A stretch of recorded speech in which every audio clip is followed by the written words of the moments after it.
मौन की गहराई में कितना बड़ा आनंद छुपा है, यही हम आज के एक रहस्यमय गौतम बुद्ध की कहानी के माध्यम से जानेंगे। शांत रहना ही मनुष्य को परम सुख देता है। तो चलिए उस कहानी की शुरुआत करते हैं। एक बार एक वाचाल एक गुरु के आश्रम में शिक्षा ग्रहण करने के लिए आया हुआ था। वह शिष्य अपने गुरु की बात कम सुनता था, लेकिन अपनी बात बताने में वह बहुत उत्सुक रहता था। एक दिन गुरु ध्यान पर चर्चा कर रहे थे। ध्यान किस प्रकार किया जाता है और ध्यान का क्या महत्व होता है, इसी पर चर्चा चल रही थी। आश्रम के सभी शिष्य मौन होकर अपने गुरु की बातों को सुन रहे थे। गुरु उनको समझा रहे थे कि आप किसी भी प्रकार का ध्यान करते हो, लेकिन ध्यान की गहराइयों में जाने के लिए आपको अपने मन के अंदर प्रेम जागृत करना होगा। ध्यान करते समय आपको निरंतर अपने मन का निरीक्षण करना होगा कि आपके मन के अंदर किस प्रकार के विचार आते हैं। गुरु अपनी बात पूरी कर पाते, इससे पहले ही वो वाचाल शिष्य बीच में ही बोल पड़ा। उसने कहा, गुरुजी, मैं बहुत दिनों से अपने मन का निरीक्षण कर रहा हूं। मैं हर आने जाने वाले विचार को बड़ी गहराई से देखता हूं, समझता हूं, लेकिन उसके बावजूद मेरे मन की आदतों में कुछ बदलाव नहीं आ रहा है। मैं अक्सर सुबह देरी से उठता हूं और रोज रात को मैं यही सोचकर सोता हूं कि मैं सुबह जल्दी उठूंगा, जल्दी उठकर ध्यान करूंगा, अपने मन का निरीक्षण करूंगा, लेकिन मैं ये कर नहीं पाता हूं। मैंने अपने साथी शिष्यों से भी इस बारे में चर्चा की, लेकिन उनके पास भी इसका कोई जवाब नहीं है। इस आश्रम में कोई एक दूसरे से बात ही नहीं करना चाहता। सब लोग चुपचाप रहते हैं, कोई चर्चा नहीं होती। ऐसे में हम अपने मन को कैसे समझ पाएंगे, उसका निरीक्षण कैसे कर पाएंगे, जब तक हम अपने मन के विचारों का, अपने मन की आदतों का एक दूसरे के सामने जिक्र नहीं करेंगे, उसकी चर्चा नहीं करेंगे, उस पर बहस नहीं करेंगे, तब तक हम चुप रहकर अपने मन को कैसे समझ पाएंगे। कृपा करके इन सभी शिष्यों को समझाने की कृपा करें कि कम से कम एक दूसरे से अपने मन की बात साझा तो करें। उनके मन में क्या विचार चलते हैं, ध्यान में उनके अंदर क्या बदलाव आता है, वह क्या महसूस करते हैं। ध्यान करते वक्त कम से कम आश्रम में इन बातों की तो चर्चा होनी चाहिए। गुरु ने उस वाचाल शिष्य से पूछा कि तुम दूसरों के मन की बात क्यों जानना चाहते हो, उससे तुम्हारा क्या फायदा होगा? क्या तुम्हें आत्मनिरीक्षण करने के लिए दूसरे के मन के विचार जानना जरूरी है? उनके मन में क्या चलता है, इससे तुम्हारा क्या फायदा होगा? क्या तुम मुझे इस बात का उत्तर दे सकते हो? वाचाल शिष्य ने अपने गुरु से इस प्रकार के उत्तर की अपेक्षा नहीं की थी। उसने सोचा कि बात तो गुरुजी ठीक कह रहे हैं, इससे मेरा क्या फायदा होगा? अगर मैं दूसरे के मन की बात जान भी लूंगा या फिर दूसरों के सामने अपने मन की बात बता भी दूंगा, तो उससे मेरा क्या फायदा होगा? क्या मैं अपने मन को समझ पाऊंगा? वो वाचाल शिष्य अपने ही द्वारा किए गए प्रश्न में उलझ चुका था।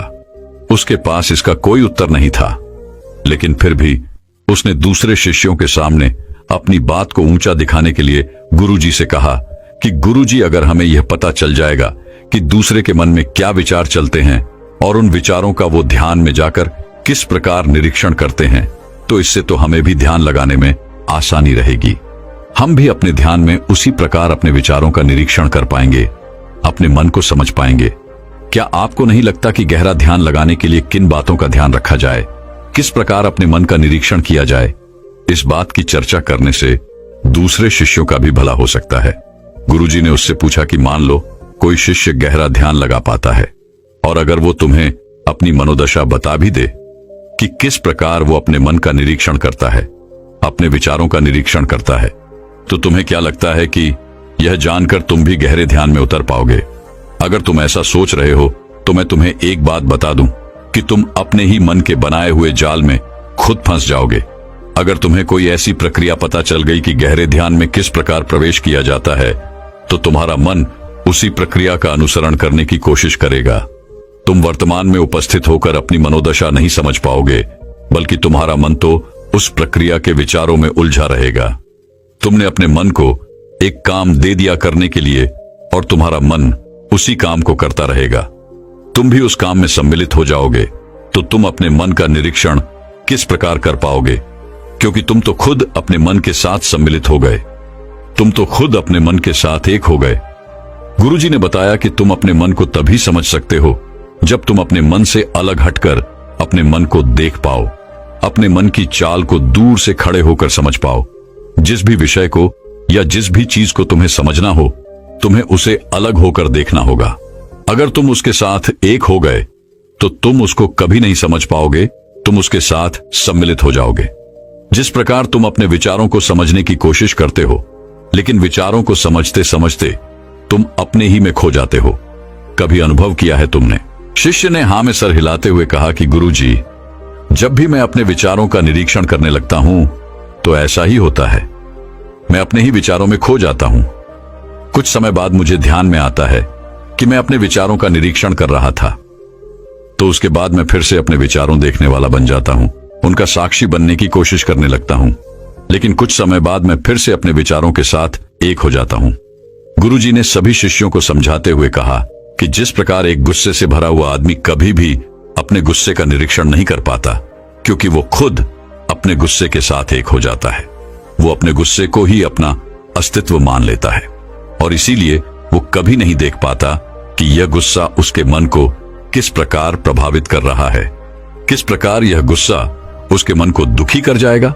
वह कभी नहीं देख पाएगा, क्योंकि उसके पास वह कला नहीं है कि वह अपने गुस्से को अपने से अलग करके देख पाए।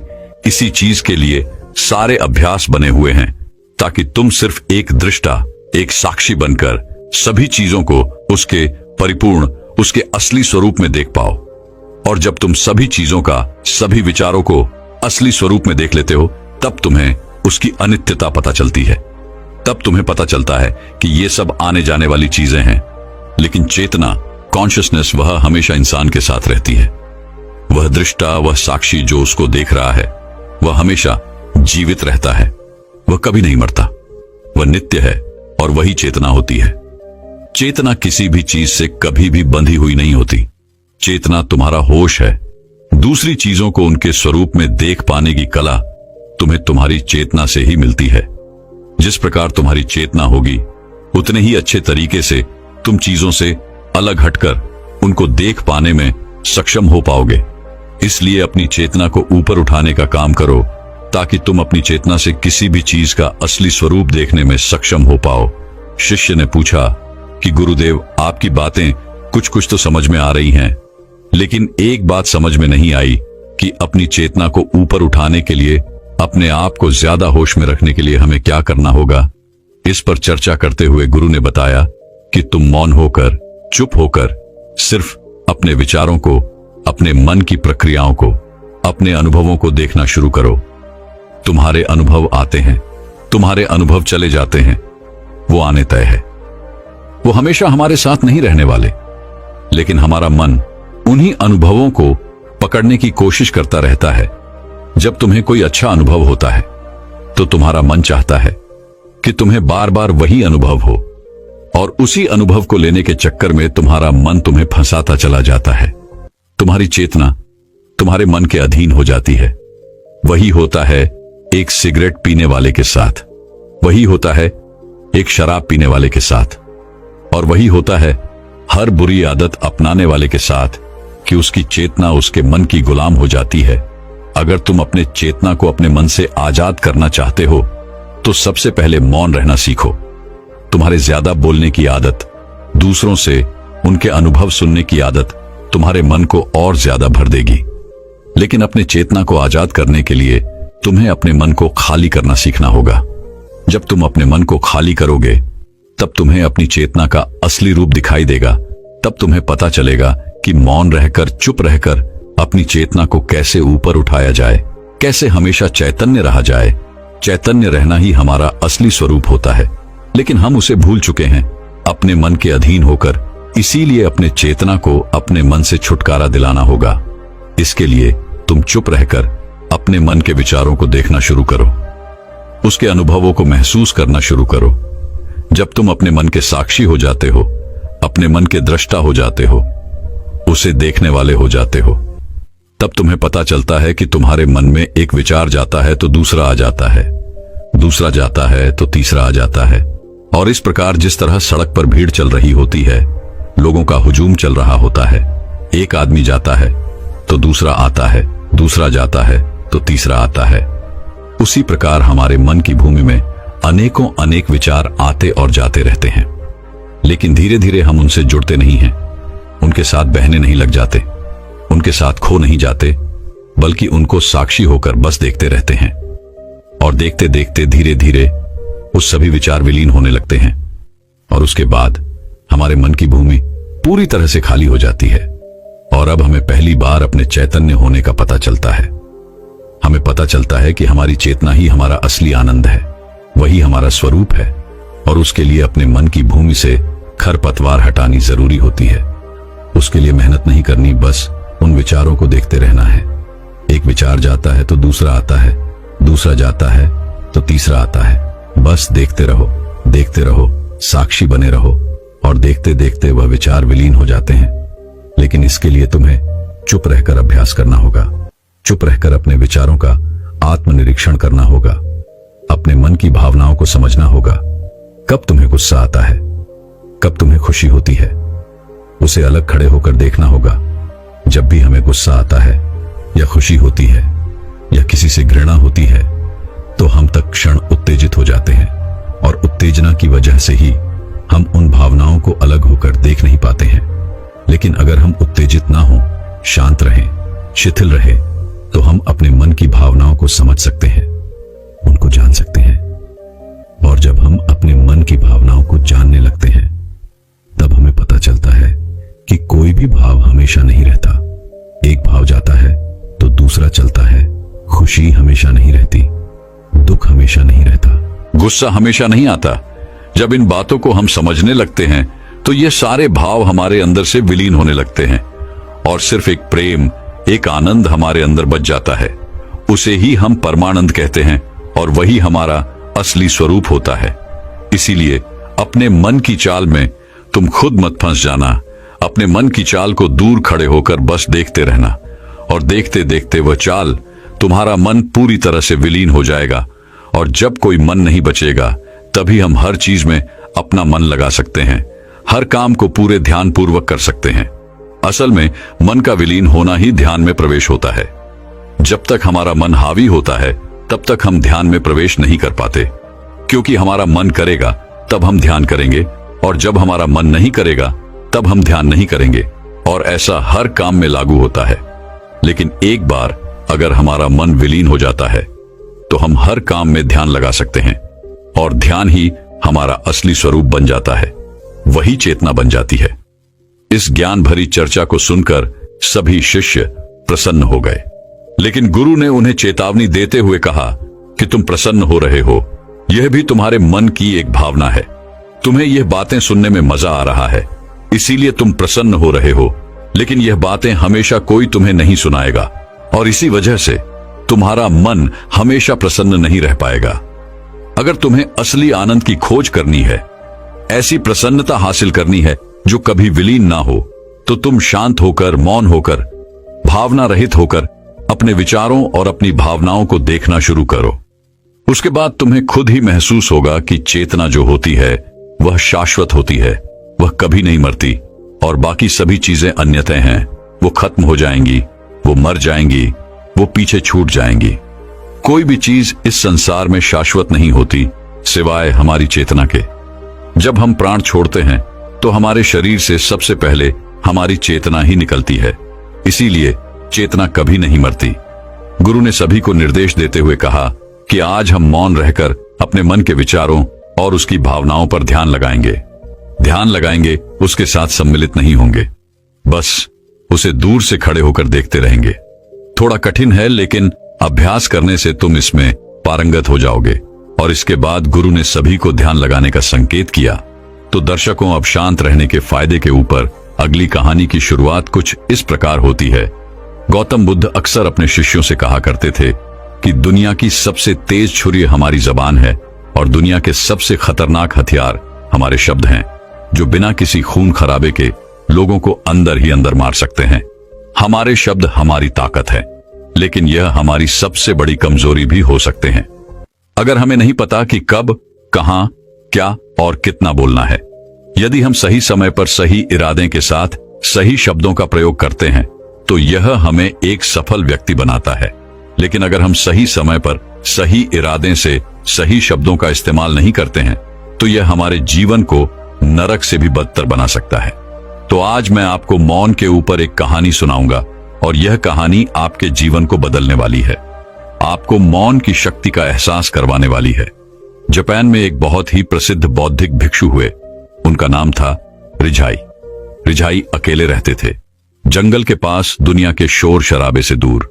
रिझाई एक बहुत ही बड़े ध्यानी व्यक्ति थे और इसीलिए वो पूरे जापान में बहुत प्रसिद्ध थे। एक दिन एक राजकुमार रिझाई के पास आया और बोला, प्रिय भिक्षु, मैं हमेशा थका हुआ, निराश और परेशान महसूस करता हूं। मेरा मन बहुत आसान रहता है। हालांकि मेरे पास सब कुछ है, दौलत, शोहरत, सुख सुविधाएं जो हर व्यक्ति चाहता है या पाने की इच्छा करता है, लेकिन फिर भी मेरे अंदर इतनी अशांति और चिंता क्यों है? रिझाई ने कहा, इस प्रश्न का उत्तर तुम जानते हो, बस तुमने कभी इसकी तलाश नहीं की। रिझाई ने आगे कहा, मैं एक प्रयोग करना चाहता हूं, क्या तुम करना चाहोगे?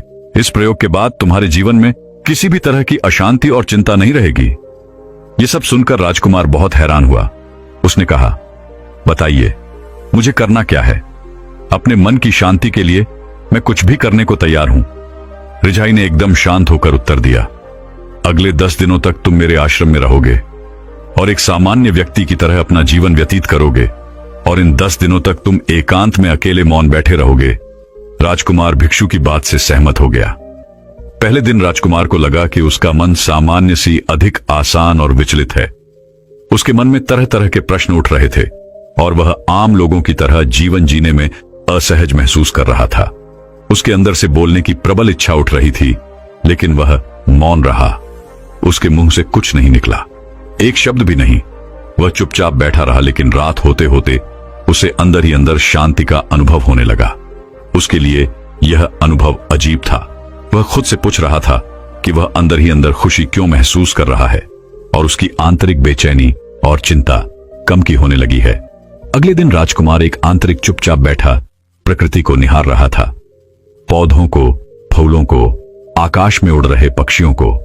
वह अपने जीवन में पहली बार महसूस कर रहा था कि उसके आसपास की प्रकृति कितनी अद्भुत है।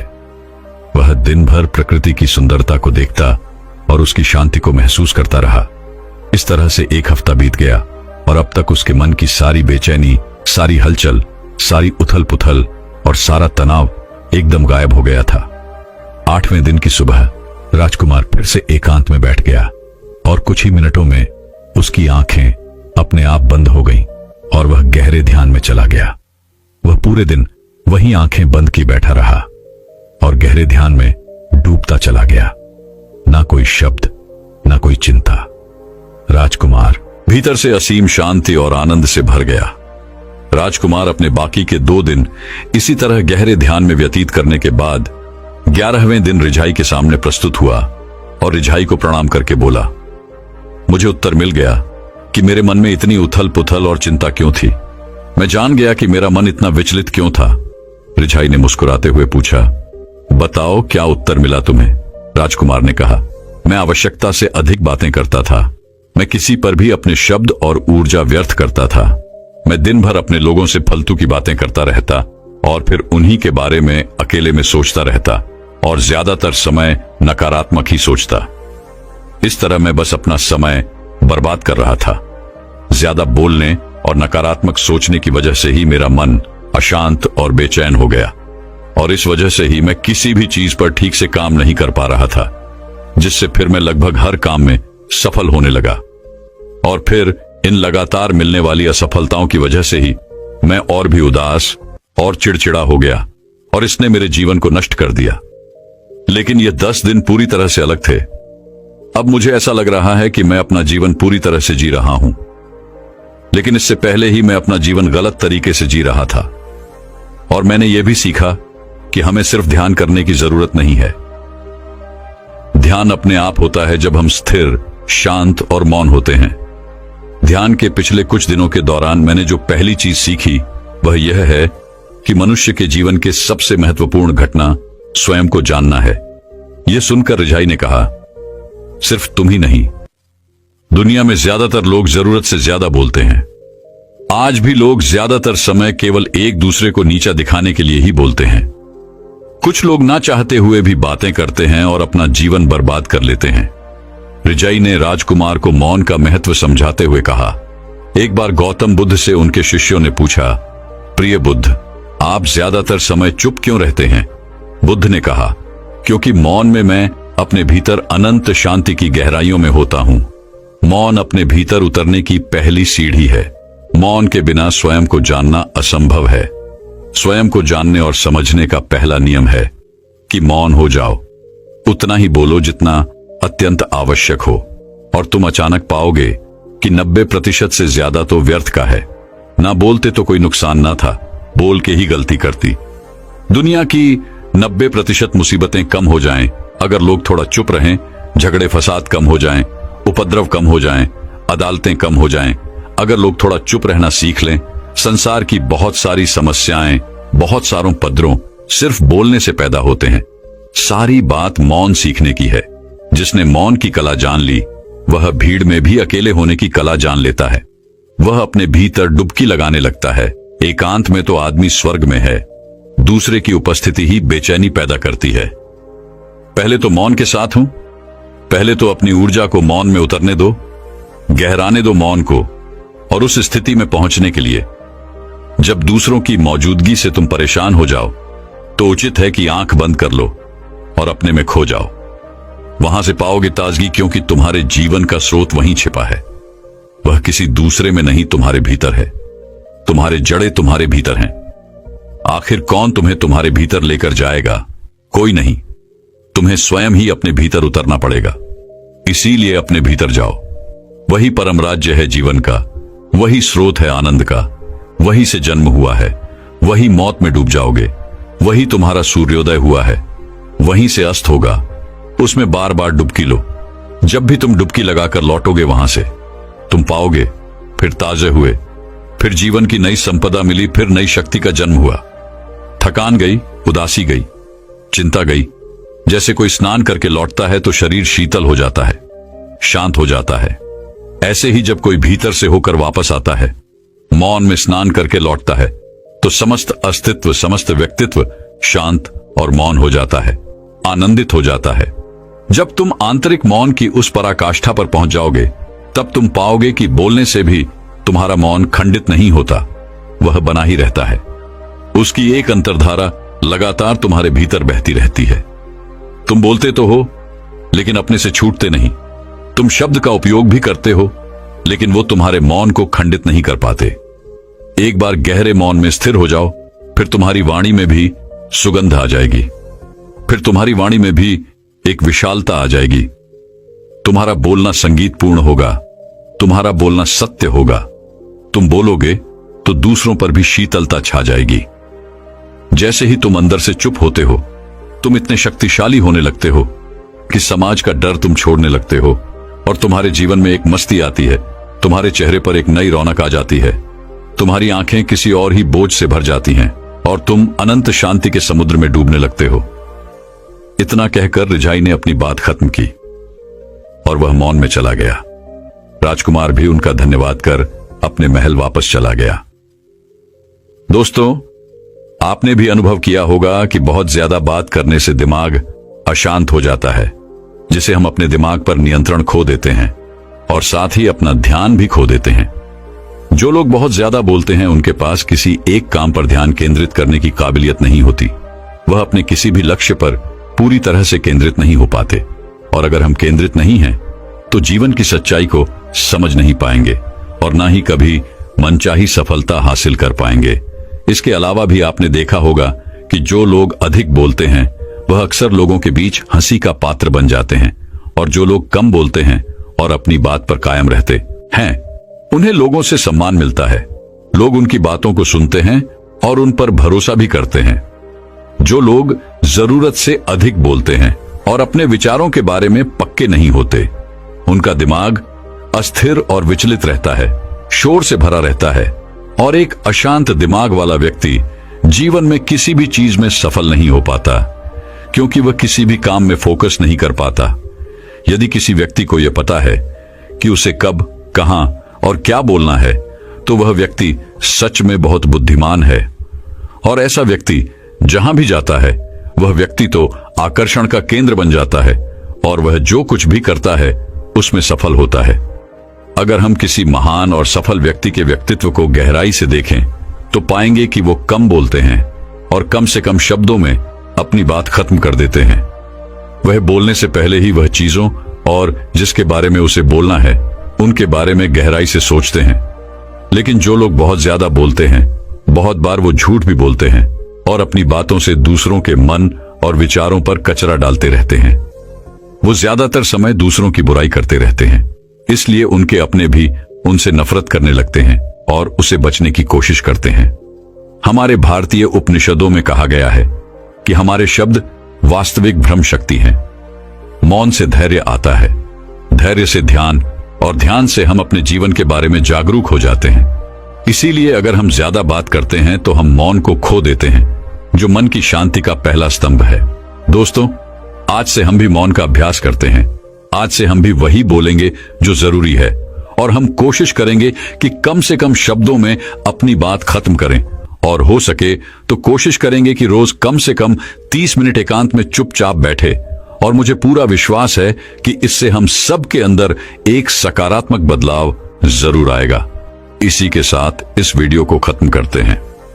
दोस्तों, मैं उम्मीद करता हूं कि यह कहानी सुनने से आपके जीवन में अच्छे बदलाव आए होंगे।